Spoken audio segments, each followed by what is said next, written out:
happy Wellness Wednesday. My name is Robin Lee. I'm a medical intuitive in Southern California, and I'm super blessed to be able to help people stop and reset and be able to learn how to heal their bodies, their minds, their lives by making different choices and by honoring the experiences that they've lived through and are currently living in. That being said, today I wanted to talk to you a very important piece of the healing process, which is about resistance. Now, resistance is something that I could probably talk about for a good hour or so. There's so many factors of this, but one of the things as a medical intuitive I can share with you is that when we resist things, it creates a lot of inflammation in the body. A lot of times people don't realize how much they might be resisting things. And that's what I wanted to touch base with you on today, is making sure that you're giving yourself permission to honor and or acknowledge what it is that you're emotionally and physically feeling. It is really critical. And the truth is that our emotions can guide us in such a beautiful way. And the way that our physical bodies feel are also constantly trying to so hard share information with us about how life and our choices are affecting us. But this is the thing. I think we've gotten so used to so often. I can tell you myself that I have, and I work with this all the time. Knowing and learning how to override how we feel, learning how to dismiss how we feel, whether it's physical or emotional.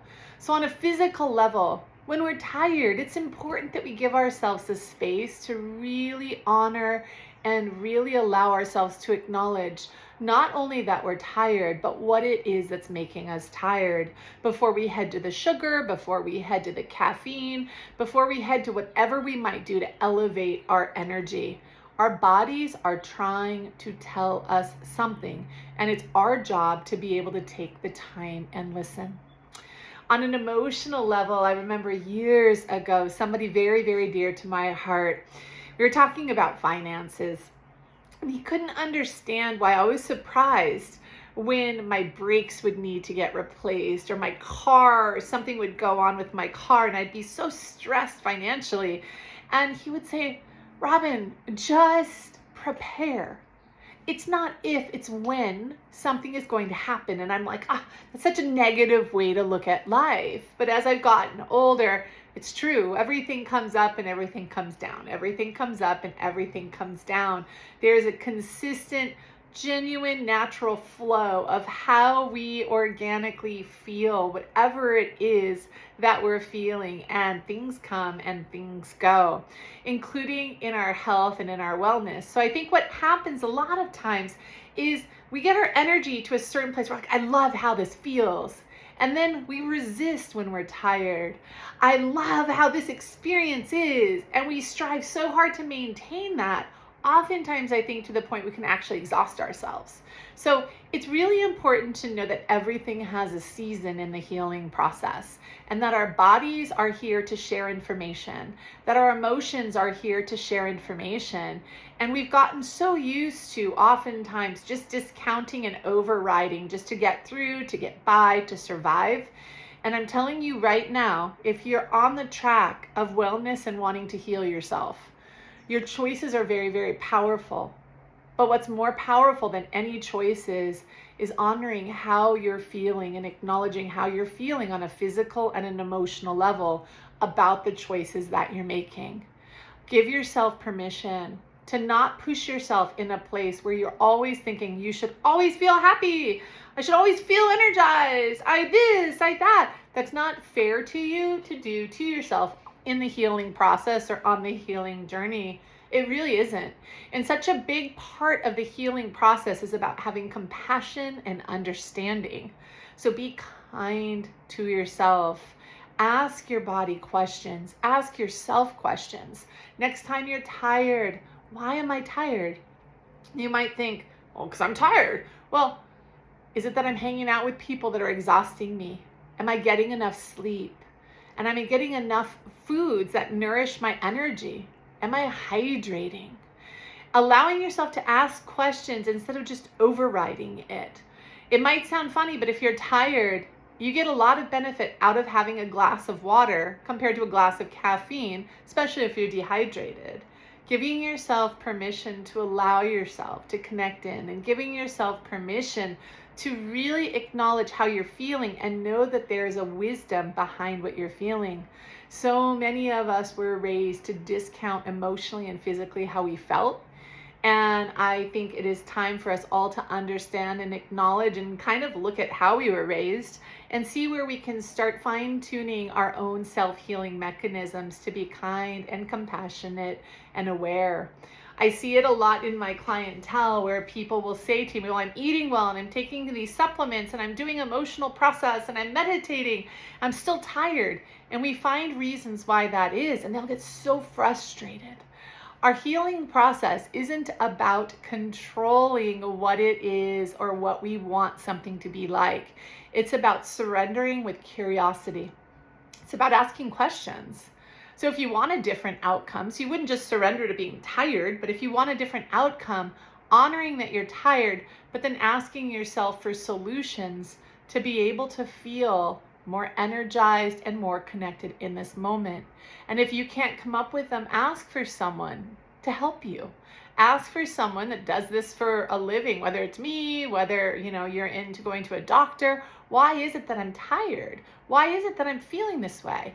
And I guess this is the point, is don't surrender to not feeling great, but also let go of the expectation that you should always feel amazing, because you are a human being allowing yourself to be affected by things in your life.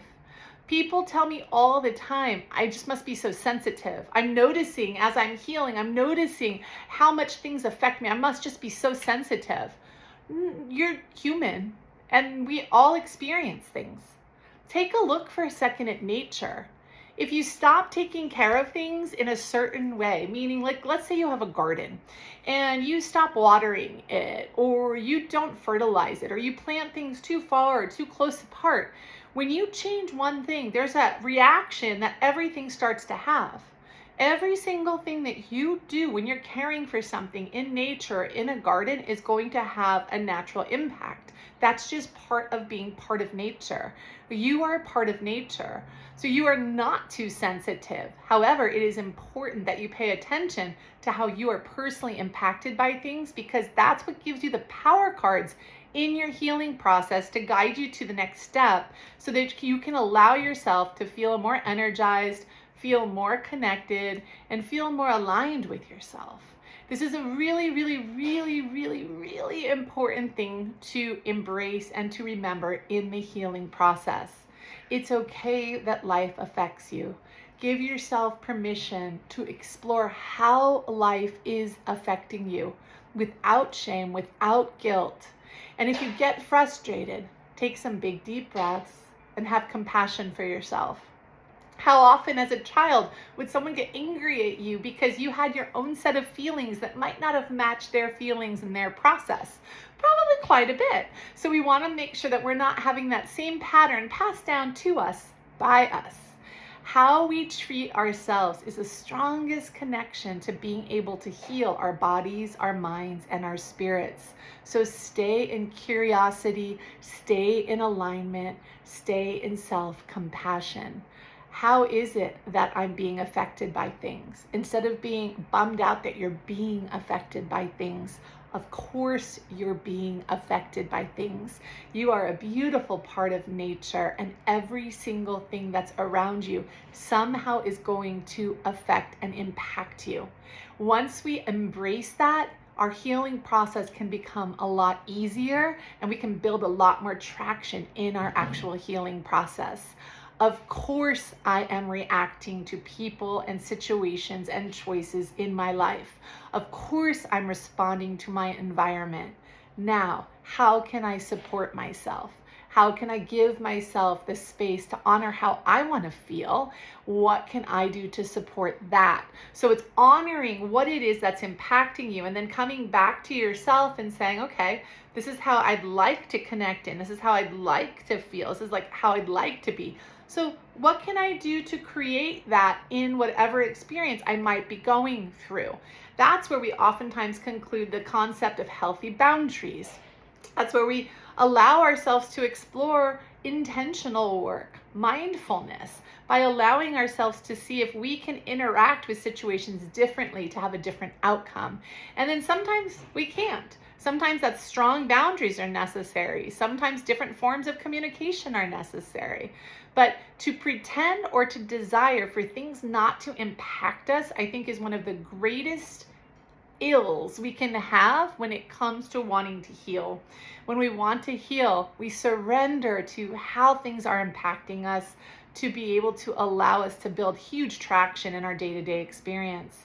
If we're putting our feet in the ground and saying, well, I don't want it to affect me this way, and it is, how would you ever have traction in your healing process? Surrender and honor how things are actually affecting you. Allow yourself to focus in a productive way with that and give yourself the space to explore and be able to heal. It is a beautiful journey, this healing process, when we allow ourselves to be truthful and honest with ourselves. And that's what this is all about. So thank you so much for sharing this time with me and connecting with me on this awesome Wellness Wednesday. If you haven't subscribed below, I share videos on the first and third Wednesdays of every single month. So please, please, please subscribe so you can get notification of when I'm here to give you some good, thoughtful things to think about and allow yourself to really explore for yourself how you are doing in the healing process. And if there are any gaps or any things that you might be missing or overriding, it's such a beautiful reminder to be able to explore and be curious with oneself. So keep it up. You are doing a great job, and happy Wednesday.